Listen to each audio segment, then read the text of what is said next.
aphume ngobuningi amakhosi kanye namabutho alapha esifundazweni kaZulu-Natal njengoba sazi namhlanje ke bowusuku lokwahlambulula emva kokufihlwa kwaMntwana waKwaphindangene. Umcimbi ke wokubahlambulula ububanjele khona lapha ekhaya kwaPhindangene njengoba sazi ukuthi kuyisiko njengoba amakhosi abesebenza kakhulu noMntwana okuyena uNdunankulu wesizwe samaZulu, aphinda asebenze ke namabutho okuyiwona ahamba kakhulu naye uNdunankulu wesizwe samaZulu kanye ke nesilo samaZulu ingonyama umisuzulu kwaZuluthini yena ke ohlambululwe ngomsombuluko ngesikhathi efikile kwaPhindangene ezokhala. Sibe sesikhulumisana ke noMntwana Buthelezi oyindodana endala kaMntwana waPhindangene. Usichazele kabanzi ngokubaleka kwalolu suku.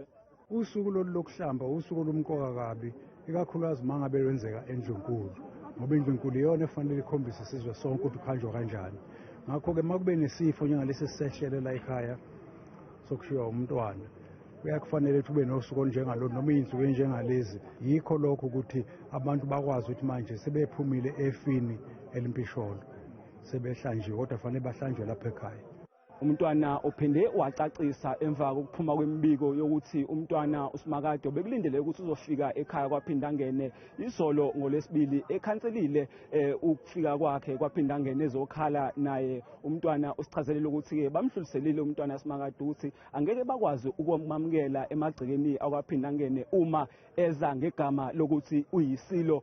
Okwenze sizosithathe lesi sinyathelo ukuthi uma bese sivumile thina sithi angeza, sase sibona isimemo sithi uza njengesilo.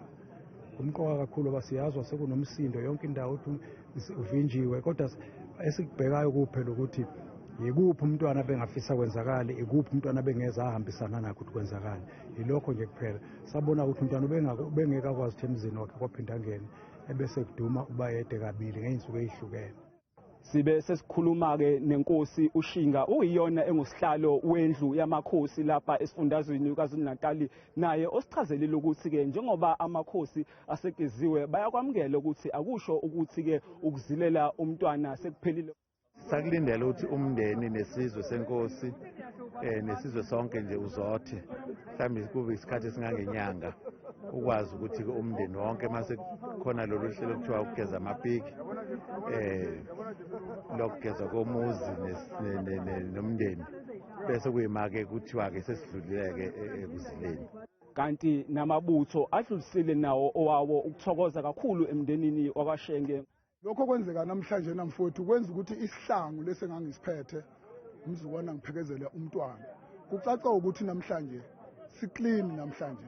Endabeni zethu kumzansi wethu channel 163 kubongani igema ngibika ngisolundi enyakatho yaKwaZulu-Natal.